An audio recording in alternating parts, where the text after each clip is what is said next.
Yes mga boss, meron tayo ditong isang ano, tutorial pero hindi ko na maipapakita mga boss yung kung paano ko ginawa.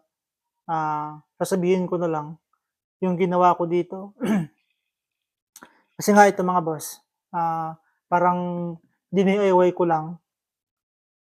Effective naman siya mga boss kasi ang nangyari dito mga boss, yung charging pin nitong speaker na ito, nag-lose connection na siya, sira na siya.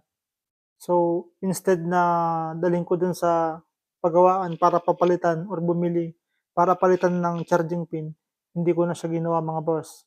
Ang ginawa ko na lang, yung positive at negative ng battery, kumuha ako mga boss ng cable na isasaksak na lang sa charger. Ayan o. So yun nga, ito mga boss, effective naman to, good siya mga boss.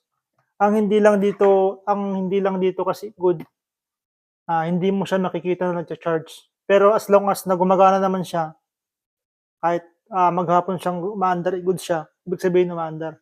Yun lang mga boss, ang diskarte lang nun. Kunin nyo lang yung positive at negative nung cord, tapos i-connect nyo sa positive at negative nung battery. Yun na yun mga boss. Kaya ano, isa rin yun. Ginawa ko din yun mga boss.